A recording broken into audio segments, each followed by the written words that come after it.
लीजिए सुनिए प्रेमचंद की लिखी कहानी पछतावा। वाचन समीर गोस्वामी का है। पंडित दुर्गानाथ जब कॉलेज से निकले तो उन्हें जीवन निर्वाह की चिंता उपस्थित हुई। वे दयालु और धार्मिक थे। इच्छा थी कि ऐसा काम करना चाहिए जिससे अपना जीवन साधारणतः सुखपूर्वक व्यतीत हो और दूसरों के साथ भलाई और सदाचरण का भी अवसर मिले। वे सोचने लगे, यदि इसी कार्यालय में क्लर्क बन जाऊं तो अपना निर्वाह हो सकता है, किंतु सर्वसाधारण से कुछ भी संबंध न रहेगा। वकालत में प्रविष्ट हो जाऊं तो दोनों बातें संभव है, किंतु अनेक यत्न करने पर भी अपने को पवित्र रखना कठिन होगा। पुलिस विभाग में दीन पालन और परोपकार के लिए बहुत से अवसर मिलते रहते हैं, किंतु एक स्वतंत्र और सद्विचार प्रिय मनुष्य के लिए वहां की हवा हानिप्रद है। शासन विभाग में नियम और नीतियों की भरमार रहती है। कितना ही चाहो पर वहां कड़ाई और डांट डपट से बचे रहना असंभव है। इसी प्रकार बहुत सोच विचार के पश्चात उन्होंने निश्चय किया कि किसी जमींदार के यहाँ मुख्ताराम बन जाना चाहिए। वेतन तो अवश्य कम मिलेगा, किंतु दीन खेतीहरों से रात दिन संबंध रहेगा, उनके साथ सद्व्यवहार का अवसर मिलेगा, साधारण जीवन निर्वाह होगा और विचार दृढ़ होंगे। कुंवर विशाल सिंह जी एक संपत्तिशाली जमींदार थे। पंडित दुर्गानाथ ने उनके पास जाकर प्रार्थना की कि मुझे भी अपनी सेवा में रखकर कृतार्थ कीजिए। कुंवर साहब ने इन्हें सिर से पैर तक देखा और कहा, पंडित जी, आपको अपने यहाँ रखने में मुझे बड़ी प्रसन्नता होती, किंतु आपके योग्य मेरे यहाँ कोई स्थान नहीं देख पड़ता। दुर्गानाथ ने कहा, मेरे लिए किसी विशेष स्थान की आवश्यकता नहीं है। मैं हर एक काम कर सकता हूं। वेतन आप जो कुछ प्रसन्नतापूर्वक देंगे मैं स्वीकार करूंगा। मैंने तो ये संकल्प कर लिया है कि सिवा किसी रईस के और किसी की नौकरी न करूंगा। कुंवर विशाल सिंह ने अभिमान से कहा, रईस की नौकरी नौकरी नहीं, राज्य है। मैं अपने चपरासियों को 2 रुपया माहवार देता हूं और वे तंजेब के अंगरखे पहनकर निकलते हैं। उनके दरवाजों पर घोड़े बंधे हुए हैं। मेरे कारिंदे 5 रुपए से अधिक नहीं पाते, किंतु शादी विवाह वकीलों के यहाँ करते हैं। ना जाने उनकी कमाई में क्या बरकत होती है। बरसों तनख्वाह का हिसाब नहीं करते। कितने ऐसे हैं कि बिना तनख्वाह के कारिंदगी या चपरासीगिरी को तैयार बैठे हैं, परंतु अपना ये नियम नहीं। समझ लीजिए, मुख्ताराम अपने इलाके में एक बड़े जमींदार से अधिक रौब रखता है। उसका ठाट बाट और उसकी हुकूमत छोटे छोटे राजाओं से कम नहीं। जिसे इस नौकरी का चस्का लग गया है, उसके सामने तहसीलदारी झूठी है। पंडित दुर्गानाथ ने कुंवर साहब की बातों का समर्थन किया, जैसा कि करना उनकी सभ्यता अनुसार उचित था। वे दुनियादारी में अभी कच्चे थे। बोले, मुझे अभी तक किसी रईस की नौकरी का चस्का नहीं लगा। मैं तो अभी कॉलेज से निकला आता हूं और न मैं इन कारणों से नौकरी करना चाहता हूं जिनका कि आपने वर्णन किया, किंतु इतने कम वेतन में मेरा निर्वाह न होगा। आपके और नौकर असामियों का गला दबाते होंगे। मुझसे मरते समय तक ऐसे कार्य न होंगे। यदि सच्चे नौकर का सम्मान होना निश्चय है तो मुझे विश्वास है कि बहुत शीघ्र आप मुझसे प्रसन्न हो जाएंगे। कुंवर साहब ने बड़ी दृढ़ता से कहा, हाँ, ये तो निश्चय है कि सत्यवादी मनुष्य का आदर सबका ही होता है, किंतु मेरे यहाँ तनख्वाह अधिक नहीं दी जाती। जमींदार के इस प्रतिष्ठा शून्य उत्तर को सुनकर पंडित जी कुछ खिन्न हृदय से बोले, तो फिर मजबूरी है। मेरे द्वारा इस समय कुछ कष्ट आपको हो तो क्षमा कीजिएगा, किंतु मैं आपसे कह सकता हूं कि ईमानदार आदमी आपको सस्ता न मिलेगा। कुंवर साहब ने मन में सोचा कि मेरे यहां सदा अदालती कचहरी लगी रहती है। सैकड़ों रुपए तो डिग्री और तजवीज़ों और अंग्रेजी अनुवाद में लग जाते हैं। एक अंग्रेजी का पूर्ण पंडित सहज ही में मिल रहा है। सो भी अधिक तनख्वाह नहीं देनी पड़ेगी। इसे रख लेना ही उचित है। लेकिन पंडित जी की बात का उत्तर देना आवश्यक था, अतः कहा, महाशय, सत्यवादी मनुष्य को कितना ही कम वेतन दिया जाए वो सत्य को न छोड़ेगा, और न अधिक वेतन पाने से बेईमान सच्चा बन सकता है। सच्चाई का रुपये से कुछ संबंध नहीं। मैंने ईमानदार कुली देखे और बेईमान बड़े बड़े धनाढ्य पुरुष। परंतु अच्छा, आप एक सज्जन पुरुष हैं। आप मेरे यहाँ प्रसन्नतापूर्वक रहिए। मैं आपको एक इलाके का अधिकारी बना दूंगा और आपका काम देखकर तरक्की भी कर दूंगा। दुर्गानाथ जी ने 20 रुपये मासिक पर रहना स्वीकार किया। यहाँ कोई 2.5 मील पर कोई गांव का एक इलाका चांदपार के नाम से विख्यात था। पंडित जी इस इलाके के कारिंदे नियत हुए। पंडित दुर्गानाथ ने चांदपार के इलाके में पहुंचकर अपने निवास स्थान को देखा तो उन्होंने कुंवर साहब के कथन को बिल्कुल सत्य पाया। यथार्थ में रियासत की नौकरी, सुख संपत्ति का घर है, रहने के लिए सुंदर बंगला है जिसमें बहुमूल्य बिछौना बिछा हुआ था, सैकड़ों बीघे की सीर, कई नौकर चाकर, कितने ही चपरासी, सवारी के लिए एक सुंदर टांगन, सुख ठाट बाट के सारे सामान उपस्थित। किंतु इस प्रकार की सजावट और विलास की सामग्री देखकर उन्हें उतनी प्रसन्नता न हुई, क्योंकि इसी सजे हुए बंगले के चारों ओर किसानों के झोपड़े थे। फूस के घरों में मिट्टी के बर्तनों के सिवा और सामान ही क्या था। वहां के लोगों में वो बंगला कोट के नाम से विख्यात था। लड़के उसे भय की दृष्टि से देखते, उसके चबूतरे पर पैर रखने का उन्हें साहस न पड़ता। इस दीनता के बीच इतना बड़ा ऐश्वर्य युक्त दृश्य उनके लिए अत्यंत हृदय विदारक था। किसानों की ये दशा थी कि सामने आते हुए थर थर कांपते थे। चपरासी लोग उनसे ऐसा बर्ताव करते थे कि पशुओं के साथ भी वैसा नहीं होता। पहले ही कई दिन 100 किसानों ने पंडित जी को अनेक प्रकार के पदार्थ भेंट के रूप में उपस्थित किए, किंतु जब वे सब लौटा दिए गए तो उन्हें बहुत आश्चर्य हुआ। किसान प्रसन्न हुए, किंतु चपरासियों का रक्त उबलने लगा। नाई और कहार खिदमत को आए, किंतु लौटा दिए गए।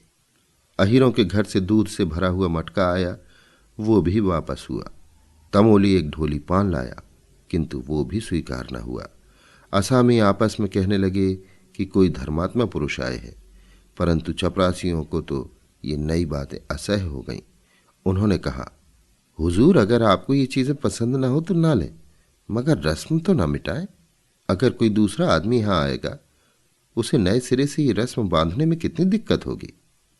ये सब सुनकर पंडित जी ने केवल यही उत्तर दिया, जिसके सिर पर पड़ेगा वो भुगत लेगा, मुझे इसकी चिंता करने की क्या आवश्यकता। एक चपरासी ने साहस बांधकर कहा, इन असामियों को आप जितना गरीब समझते हैं उतने गरीब ये नहीं है। इनका ढंग ही ऐसा है, भेष बनाए रहते हैं, देखने में ऐसे सीधे साधे मानो बेसिंग की गाय है, लेकिन सच मानिए इनमें का एक एक आदमी हाई कोर्ट का वकील है। चपरासियों के इस वाद विवाद का प्रभाव पंडित जी पर कुछ न हुआ। उन्होंने प्रत्येक गृहस्थ से दयालुता और भाईचारे का आचरण करना आरंभ किया। सवेरे से 8 बजे तक तो गरीबों को बिना दाम औषधियां देते, फिर हिसाब किताब का काम देखते। उनके सदाचरण ने असामियों को मोह लिया। मालगुजारी का रुपया, जिसके लिए प्रतिवर्ष कुर्की तथा नीलामी की आवश्यकता होती थी, इस वर्ष एक इशारे पर वसूल हो गया।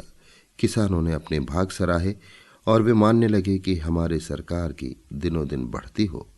कुंवर विशाल सिंह अपनी प्रजा के पालन पोषण पर बहुत ध्यान रखते थे।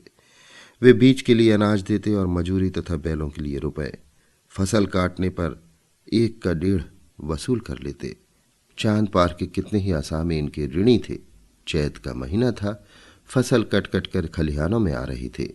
खलिहान में कुछ अनाज घर में आने वाला था। इसी अवसर पर कुंवर साहब ने चांद पार वालों को बुलाया और कहा, हमारा अनाज और रुपया बेबाक कर दो, ये चैत का महीना है, जब तक कड़ाई न की जाए तुम लोग ढकार नहीं लेते, इस तरह काम नहीं चलेगा। बूढ़े मलुका ने कहा, सरकार भला आसामी कभी अपने मालिक से बेबाक हो सकता है। कुछ अभी ले लिया जाए, कुछ फिर दे देंगे, हमारी गर्दन तो सरकार की मुट्ठी में है। कुंवर साहब, आज कौड़ी कौड़ी चुकाकर यहां से उठने पाओगे, तुम लोग हमेशा इसी तरह हीला हवाला किया करते हो। मलुका विनय के साथ, हमारा पेट है, सरकार की रोटियां हैं, हमको और क्या चाहिए, जो कुछ उपज है वो सब सरकार ही की है। कुंवर साहब से मलुका की ये वाचालता सही न गई। उन्हें इस पर क्रोध आ गया। राजा रईस ठहरे। उन्होंने बहुत कुछ खरी खोटी सुनाई और कहा, कोई है, जरा इस बुढ़ी के कान तो गर्म करो, ये बहुत बढ़ चढ़ कर बातें करता है। उन्होंने तो कदाचित धमकाने की इच्छा से कहा, किंतु चपरासी कादिर खान ने लपक कर बूढ़े की गर्दन पकड़ी और ऐसा धक्का दिया कि बेचारा जमीन पर जा गिरा। मलुका के 2 जवान बेटे यहाँ चुपचाप खड़े थे। बाप की ऐसी दशा देखकर उनका रक्त गर्म हो उठा। वे दोनों झपटे और कादिर खां पर टूट पड़े। धाम धाम शब्द सुनाई पड़ने लगे। खां साहब का पानी उतर गया, साफा अलग जा गिरा। अचकन के टुकड़े टुकड़े हो गए, किंतु जबान चलती रही। मलूका ने देखा बात बिगड़ गई। वो उठा और कादिर खां को छुड़ाकर अपने लड़कों को गालियां देने लगा। जब लड़कों ने उसी को डांटा तब दौड़कर कुंवर साहब के चरणों पर गिर पड़ा। पर बात यथार्थ में बिगड़ गई थी। बूढ़े के इस विनीत भाव का कुछ प्रभाव न हुआ। कुंवर साहब की आंखों से मानो आग के अंगारे निकल रहे थे। वे बोले, बेईमान, आंखों के सामने से दूर हो जा, नहीं तो तेरा खून पी जाऊंगा। बूढ़े के शरीर में रक्त तो अब वैसा ना रहा था, किंतु कुछ गर्मी अवश्य थी। समझता था कि वे कुछ न्याय करेंगे, परंतु ये फटकार सुनकर बोला, सरकार, बुढ़ापे में आपके दरवाजे पर पानी उतर गया और तिस पर सरकार हम ही को डांटते हैं। कुंवर साहब ने कहा, तुम्हारी इज्जत अभी क्या उतरी है, अब उतरेगी। दोनों लड़के सरोष बोले, सरकार अपना रुपया लेंगे कि किसी की इज्जत लेंगे? कुंवर साहब ऐठकर, रुपया पीछे लेंगे, पहले देखेंगे तुम्हारी इज्जत कितनी है। चांद पार के किसान अपने गांव पहुंचकर दुर्गानाथ से अपनी राम कहानी सुना ही रहे थे कि कुंवर साहब का दूत पहुंचा और खबर दी कि सरकार ने आपको अभी अभी बुलाया है। दुर्गानाथ ने असामियों को पारितोष दिया और आप घोड़े पर सवार होकर दरबार में हाजिर हुए। कुंवर साहब की आंखें लाल थीं, मुख की आकृति भयंकर हो रही थी। कई मुख्तार और चपरासी बैठे हुए आग पर तेल डाल रहे थे। पंडित जी को देखते ही कुंवर साहब बोले, चांद पार वालों की हरकत आपने देखी? पंडित जी ने नम्र भाव से कहा, जी हाँ, सुनकर बहुत शोक हुआ। ये तो ऐसे सरकश ना थे। कुंवर साहब, ये सब आप ही के आगमन का फल है। आप अभी स्कूल के लड़के हैं, आप क्या जाने कि संसार में कैसे रहना होता है। यदि आपका बर्ताव असामियों के साथ ऐसा ही रहा तो फिर मैं जमींदारी कर चुका, ये सब आपकी करनी है। मैंने इसी दरवाजे पर असामियों को बांध बांध कर उल्टे लटका दिया है और किसी ने चूं तक न की। आज उनका ये साहस मेरे ही आदमी पर हाथ चलाए। दुर्गानाथ कुछ दबते हुए, महाशय, इसमें मेरा क्या अपराध? मैंने तो जब से सुना है तभी से स्वयं सोच में पड़ा हूं। कुंवर साहब, आपका अपराध नहीं तो किसका है? आप ही ने तो इनको सिर चढ़ाया, बेगार बंद कर दी। आप ही इनके साथ भाईचारे का बर्ताव करते हैं, उनके साथ हंसी मजाक करते हैं। ये छोटे आदमी इस बर्ताव की कदर क्या जाने? किताबी बातें स्कूल ही के लिए हैं, दुनिया के व्यवहार का कानून दूसरा है। अच्छा, जो कुछ हुआ सो हुआ। अब मैं चाहता हूं कि इन बदमाशों को सरकशी का मजा चखाया जाए। असामियों की रसीदें तो नहीं हैं?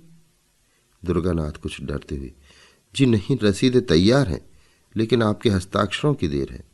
कुंवर साहब कुछ संतुष्ट होकर, यह बहुत अच्छा हुआ, शकुन अच्छे हैं। अब आप इन रसीदों को चिराग अली के सुपुर्द कीजिए। इन लोगों पर बकाया लगान की नालिश की जाएगी। फसल नीलाम कर दूंगा, जब भूखे मरेंगे तब सूझेगी।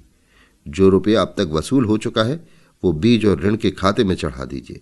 आपको केवल ये गवाही देनी होगी कि ये रुपया मालगुजारी के मद में नहीं, कर्ज के मद में वसूल हुआ है, बस।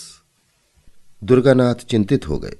सोचने लगे कि क्या यहां भी उसी आपत्ति का सामना करना पड़ेगा जिससे बचने के लिए इतनी सोच विचार के बाद इस शांति कुटीर को ग्रहण किया था।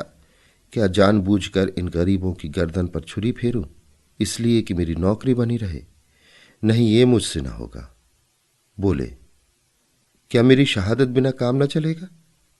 कुंवर साहब क्रोध से, क्या इतना कहने में भी आपको कोई उज्र है? दुर्गानाथ दुविधा में पड़े हुए, जी यों तो मैंने आपका नमक खाया है। आपकी प्रत्येक आज्ञा का पालन करना मुझे उचित है, किंतु न्यायालय में मैंने गवाही नहीं दी है। संभव है कि ये कार्य मुझसे ना हो सके, अतः मुझे तो क्षमा ही कर दिया जाए। कुंवर साहब शासक के ढंग से, ये काम आपको करना पड़ेगा, इसमें हां नहीं की कोई आवश्यकता नहीं है। आग आपने लगाई है, बुझाएगा कौन? दुर्गानाथ दृढ़ता के साथ, मैं झूठ कदापि नहीं बोल सकता और न इस प्रकार की शहादत दे सकता हूं। कुंवर साहब कोमल शब्दों में, कृपा निधान, ये झूठ नहीं है। मैंने झूठ का व्यापार नहीं किया है। मैं ये नहीं कहता कि आप रुपए वसूल होना अस्वीकार कर दीजिए। अब आसामी मेरे ऋणी हैं तो मुझे अधिकार है कि चाहे रुपया ऋण की मद में वसूल करूं या मालगुजारी की मद में। यदि इतनी सी बात को आप झूठ समझते हैं तो आपकी जबरदस्ती है।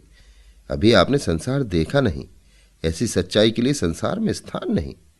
आप मेरे यहां नौकरी कर रहे हैं, इस सेवक धर्म पर विचार कीजिए। आप शिक्षित और होनहार पुरुष हैं। अभी आपको संसार में बहुत दिन तक रहना है और बहुत काम करना है। अभी से आप ये धर्म और सत्यता धारण करेंगे तो अपने जीवन में आपको आपत्ति और निराशा के सिवा और कुछ प्राप्त न होगा। सत्य प्रियता अवश्य उत्तम वस्तु है, किंतु उसकी भी सीमा है। अति सर्वत्र वर्जित। अब अधिक सोच विचार की आवश्यकता नहीं। ये अवसर ऐसा नहीं है।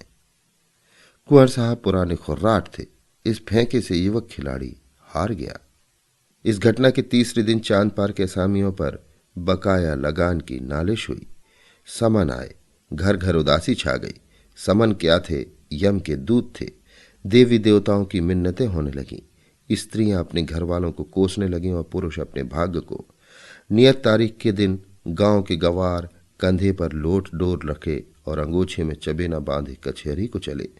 सैकड़ों स्त्रियां और बालक रोते हुए उनके पीछे पीछे जाते थे, मानो अब वे फिर उनसे न मिलेंगे। पंडित दुर्गानाथ के लिए 3 दिन कठिन परीक्षा के थे। एक और कुंवर साहब की प्रभावशाली बातें, दूसरी ओर किसान की हाय हाय। परंतु विचार सागर में 3 दिन निमग्न रहने के पश्चात उन्हें धरती का सहारा मिल गया। उनकी आत्मा ने कहा, ये पहली परीक्षा है। यदि इसमें अनुत्तीर्ण रहे तो आत्मिक दुर्बलता ही हाथ रह जाएगी। निदान निश्चय हो गया कि मैं अपने लाभ के लिए इतने गरीबों को हानि न पहुंचाऊंगा। 10 बजे दिन का समय था। न्यायालय के सामने मेला सा लगा हुआ था। जहां तहां श्याम वस्त्राच्छादित देवताओं की पूजा हो रही थी। चांद पार के किसान झुंड के झुंड एक पेड़ के नीचे आकर बैठे। उनसे कुछ दूर पर कुंवर साहब के मुख्ताराम, सिपाहियों और गवाहों की भीड़ थी। ये लोग अत्यंत विनोद में थे। जिस प्रकार मछलियां पानी में पहुंचकर किलोने करती हैं, उसी भांति ये लोग भी आनंद में चूर थे। कोई पान खा रहा था, कोई हलवाई की दुकान से पूरियों की पत्तल लिए चला आता था। उधर बेचारे किसान पेड़ के नीचे चुपचाप उदास बैठे थे कि आज न जाने क्या होगा, कौन आफत आएगी। भगवान का भरोसा है। मुकदमे की पेशी हुई। कुंवर साहब की ओर से गवाह गवाही देने लगे कि आसामी बड़े सरकश हैं। जब लगान मांगा जाता है तो लड़ाई झगड़े पर तैयार हो जाते हैं। अब कि इन्होंने एक कौड़ी भी नहीं दी। कादिर खान ने रोकर अपने सिर की चोट दिखाई। सबसे पीछे पंडित दुर्गानाथ की पुकार हुई। उन्हीं के बयान पर निपटारा होना था। वकील साहब ने उन्हें खूब तोते की भांति पढ़ा रखा था, किंतु उनके मुख से पहला वाक्य निकला ही था कि मजिस्ट्रेट ने उनकी ओर तीव्र दृष्टि से देखा। अहलद मत पेशकार आदि सब के सब उनकी ओर आश्चर्य की दृष्टि से देखने लगे। न्यायाधीश ने तीव्र स्वर से कहा, तुम जानते हो मजिस्ट्रेट के सामने खड़े हो? दुर्गानाथ दृढ़तापूर्वक, जी हां, भली भांति जानता हूं। न्यायाधीश, तुम्हारे ऊपर असत्य भाषण का अभियोग लगाया जा सकता है। दुर्गानाथ, अवश्य, यदि मेरा कथन झूठा हो। वकील ने कहा, जान पड़ता है किसानों के दूध, घी, भेंट आदि ने ये काया पलट कर दी है। और न्यायाधीश की ओर सार्थक दृष्टि से देखा। दुर्गानाथ, आपको इन वस्तुओं का अधिक तजुर्बा होगा। मुझे तो अपनी रूखी रोटियां ही अधिक प्यारी हैं। न्यायाधीश, तो इन असामियों ने सब रुपया बेबाक कर दिया है? दुर्गानाथ, जी हां, इनकी जिम्मे लगान की एक कौड़ी भी बाकी नहीं है। न्यायाधीश, रसीदें क्यों नहीं दी? दुर्गानाथ, मेरे मालिक की आज्ञा। मजिस्ट्रेट ने नालिशें डिसमिस कर दी। कुंवर साहब को ज्यों ही इस पराजय की खबर मिली, उनके कोप की मात्रा सीमा से बाहर हो गई। उन्होंने पंडित दुर्गानाथ को सैकड़ों कुवाक कहे, नमक हराम, विश्वासघाती, दुष्ट। मैंने उसका कितना आदर किया, किंतु कुत्ते की पूंछ कहीं सीधी हो सकती है। अंत में विश्वासघात कर ही गया। ये अच्छा हुआ कि पंडित दुर्गानाथ मजिस्ट्रेट का फैसला सुनते ही मुख्ताराम को कुंजियां और कागज पत्र सुपुर्द कर चलते हुए, नहीं तो उन्हें इस कार्य के फल में कुछ दिन हल्दी और गुड़ पीने की आवश्यकता पड़ती। कुंवर साहब का लेन देन विशेष अधिक था। चांद पार बहुत बड़ा इलाका था। वहां के असामियों पर कई सौ रुपये बाकी थे। उन्हें विश्वास हो गया कि अब रुपया डूब जाएगा, वसूल होने की कोई आशा नहीं। इस पंडित ने असामियों को बिल्कुल बिगाड़ दिया। अब उन्हें मेरा क्या डर। अपने कारिंद और मंत्रियों से सम्मति ली। उन्होंने भी यही कहा, अब वसूल होने की कोई सूरत नहीं। कागजात न्यायालय में पेश किए जाए तो इनकम टैक्स लग जाएगा, किंतु रुपया वसूल होना कठिन है। उजरदारियां होंगी। कहीं हिसाब में कोई भूल निकल आई तो रही सही भी जाती रहेगी और दूसरे इलाकों का रुपया भी मारा जाएगा। दूसरे दिन कुंवर साहब पूजा पाठ से निश्चिंत हो अपने चौपाल में बैठे तो क्या देखते हैं कि चांद पार के आसामी झुंड के झुंड चले आ रहे हैं। उन्हें ये देखकर भय हुआ कि कहीं ये सब कुछ उपद्रव तो न करेंगे, किंतु किसी के हाथ में एक छड़ी तक न थी। मलुका आगे आगे आता था। उसने दूर से झुककर वंदना की। ठाकुर साहब को ऐसा आश्चर्य हुआ मानो कोई स्वप्न देख रहे हों। मलुका ने सामने आकर विनयपूर्वक कहा, सरकार, हम लोगों से जो भूल चूक हुई हो उसे क्षमा किया जाए। हम लोग सब हुजूर के चक्कर हैं। सरकार ने हमको पाला पोसा है, अब भी हमारे ऊपर यही निगाह रहे। कुंवर साहब का उत्साह बढ़ा। समझे कि पंडित के चले जाने से इन सबों के होश ठिकाने हुए हैं। आज किसका सहारा लेंगे? उसी खुर्राट ने इन सबों को बहका दिया था।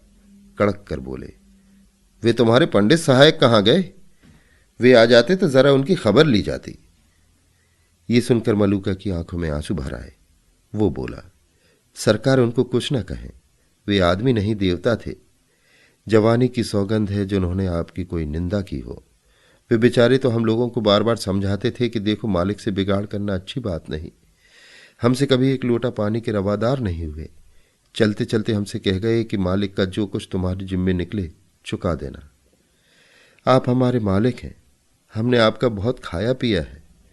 अब हमारी यही विनती सरकार से है कि हमारा हिसाब किताब देखकर जो कुछ हमारे ऊपर निकले बताया जाए। हम एक एक कौड़ी चुका देंगे, तब पानी पिएंगे। कुंवर साहब प्रसन्न हो गए। इन्हीं रुपयों के लिए कई बार खेत कटवाने पड़े थे, कितनी बार घरों में आग लगवाई, अनेक बार मारपीट की, कैसे कैसे दंड दिए, और आज ये सब आपसे आप सारा हिसाब किताब साफ करने आए हैं। ये क्या जादू है? मुख्ताराम साहब ने कागजात खोले और असामियों ने अपनी अपनी पोटलियां, जिसके जिम्मे जितना निकला बेकान पूछ हिलाए उतना द्रव्य सामने रख दिया। देखते देखते सामने रुपयों का ढेर लग गया। 600 रुपये बात की बात में वसूल हो गया। किसी के जिम्मे कुछ बाकी न रहा। ये सत्यता और न्याय की विजय थी। कठोरता और निर्दयता से जो काम अभी न हुआ, वो धर्म और न्याय ने पूरा कर दिखाया। जब से ये लोग मुकदमा जीत आए, तभी से उनको रुपया चुकाने की धुन सवार थी। पंडित जी को वो यथार्थ देवता समझते थे। रुपया चुका देने के लिए उनकी विशेष आज्ञा थी। किसी ने बैल, किसी ने गहने बंधक रखे। ये सब कुछ सहन किया, परंतु पंडित जी की बात न टाली। कुंवर साहब के मन में पंडित जी के प्रति जो बुरे विचार थे सब मिट गए। उन्होंने सदा कठोरता से काम लेना सीखा था। उन्हीं नियमों पर वे चलते थे। न्याय तथा सत्यता पर उनका विश्वास न था, किंतु आज उन्हें प्रत्यक्ष देख पड़ा कि सत्यता और कोमलता में बहुत बड़ी शक्ति है। ये असामी मेरे हाथ से निकल गए थे। मैं इनका क्या बिगाड़ सकता था? अवश्य ये पंडित सच्चा और धर्मात्मा पुरुष था। उसमें दूरदर्शिता न हो, काल ज्ञान न हो, किंतु इसमें संदेह नहीं कि वो निष्प्रह और सच्चा पुरुष था। कैसी ही अच्छी वस्तु क्यों न हो, जब तक हमको उसकी आवश्यकता नहीं होती तब तक हमारी दृष्टि में उसका गौरव नहीं होता। हरी दूब भी किसी समय अशर्फियों के मूल बिक जाती है। कुंवर साहब का एक काम एक निष्प्रह मनुष्य बिना नहीं रुक सकता था। अतएव पंडित जी के इस सर्वोत्तम कार्य की प्रशंसा किसी कवि की कविता से अधिक न हुई। चांद पार के असामियों ने अपने मालिक को कभी किसी प्रकार का कष्ट न पहुंचाया, किंतु अन्य इलाके वाले असामी उसी पुराने ढंग से चलते थे। उन इलाकों में रगड़ झगड़ सदैव मची रहती थी। अदालत, मारपीट, डांट डपट सदा लगी रहती थी। किंतु ये सब तो जमींदार के श्रृंगार है। बिना इन सब बातों की जमींदारी कैसी? या दिन भर बैठे बैठे वे मक्खियां मारे? कुंवर साहब इसी प्रकार पुराने ढंग से अपना प्रबंध संभालते जाते थे। कई वर्ष व्यतीत हो गए। कुंवर साहब का कारोबार दिनों दिन चमकता ही गया। यद्यपि उन्होंने 5 लड़कियों के विवाह बड़ी धूमधाम के साथ किए, परंतु तिस पर भी उनकी बढ़ती में किसी प्रकार की कमी न हुई। हाँ, शारीरिक शक्तियां अवश्य कुछ कुछ ढीली पड़ती गई। बड़ी भारी चिंता यही थी कि इतनी बड़ी संपत्ति और ऐश्वर्य का भोगने वाला कोई उत्पन्न न हुआ। भांजे, भतीजे और नवासे इस रियासत पर दांत लगाए हुए थे। कुंवर साहब का मन अब इन सांसारिक झगड़ों से फिरता जाता था। आखिर ये रोना धोना किसके लिए? अब उनके जीवन में एक परिवर्तन हुआ। द्वार पर कभी कभी साधु संत धूनी रमाए हुए देख पड़ते। स्वयं भगवत गीता और विष्णु सहस्त्रनाम पढ़ते थे। पारलौकिक चिंता अब नित्य रहने लगी। परमात्मा की कृपा और साधु संतों के आशीर्वाद से बुढ़ापे में उनको एक लड़का पैदा हुआ। जीवन की आशाएं सफल हुईं, पर दुर्भाग्यवश पुत्र के जन्म ही से कुंवर साहब शारीरिक व्यवस्थाओं से ग्रस्त रहने लगे। सदा वैद्यों और डॉक्टरों का तांता लगा रहता था, लेकिन दवाओं का उल्टा प्रभाव पड़ता। ज्यों त्यों करके उन्होंने 2.5 वर्ष बिताए। अंत में उनकी शक्तियों ने जवाब दे दिया। उन्हें मालूम हो गया कि अब संसार से नाता टूट जाएगा। अब चिंता ने और घर दबाया। ये सारा माल आसबाब, इतनी बड़ी संपत्ति किस पर छोड़ जाऊं? मन की इच्छाएं मन ही मन में रह गईं। लड़के का विवाह भी न देख सका। उसकी तोती बातें सुनने का भी सौभाग्य न हुआ। हाय, अब इस कलेजे के टुकड़े को किसे सौंपूं जो इसे अपना पुत्र समझे? लड़के की माँ स्त्री जाति, न कुछ जाने न समझे। उससे कारोबार संभालना कठिन है। मुख्ताराम, गुमाश्ते, कारिंदे कितने हैं, परंतु सबके सब स्वार्थी, विश्वासघाती। एक भी ऐसा पुरुष नहीं जिस पर मेरा विश्वास जमे। कोर्ट ऑफ लॉर्ड्स के सुपुर्द करूं तो वहां भी वे ही सब आपत्तियां। कोई इधर दबाएगा, कोई उधर। अनाथ बालक की कौन पूछेगा? हाय, मैंने आदमी नहीं पहचाना। मुझे हीरा मिल गया था, मैंने उसे ठीक न समझा। कैसा सच्चा, कैसा वीर, दृढ़ प्रतिज्ञ पुरुष था। यदि वो कहीं मिल जाए तो इस अनाथ बालक के दिन फिर जाए। उसके हृदय में करुणा है, दया है। वो अनाथ बालक पर तरस खाएगा। हाय, क्या मुझे उसके दर्शन मिलेंगे? मैं उस देवता के चरण धोकर माथे पर चढ़ा था, आंसुओं से उसके चरण धोता। वो यदि हाथ लगाए तो ये मेरी डूबती नाव पार लगे। ठाकुर साहब की दशा दिन पर दिन बिगड़ती गई। अब अंतराल आ पहुंचा। उन्हें पंडित दुर्गानाथ की रट लगी हुई थी। बच्चे का मुंह देखते और कलेजे से एक आह निकल जाती। बार बार पछताते और हाथ मलते। हाय, उस देवता को कहाँ पाऊं जो कोई उसके दर्शन करा दे, आधी जायदाद उसके निछावर कर दूं। प्यारे पंडित, मेरे अपराध क्षमा करो। मैं अंधा था, अज्ञान था। अब मेरी बाह पकड़ो, मुझे डूबने से बचाओ। इस अनाथ बालक पर तरस खाओ। हितार्थी और संबंधियों का समूह सामने खड़ा था। कुंवर साहब ने उनकी ओर अध खुली आंखों से देखा। सच्चा हितैषी कहीं देखकर न पड़ा। सबके चेहरे पर स्वार्थ की झलक थी। निराशा से आंखें मूंद लीं। उनकी स्त्री फूट फूट कर रो रही थी। निदान उसे लज्जा त्यागनी पड़ी। वो रोती हुई पास जाकर बोली, प्राणनाथ, मुझे और इस असहाय बालक को किस पर छोड़ जाते हो? कुंवर साहब ने धीरे से कहा, पंडित दुर्गानाथ पर। वे जल्द आएंगे। उनसे कह देना कि मैंने सब कुछ उनको भेंट कर दिया है। ये अंतिम वसीयत है। अभी आप सुन रहे थे प्रेमचंद की लिखी कहानी पछतावा। वाचन समीर गोस्वामी का था।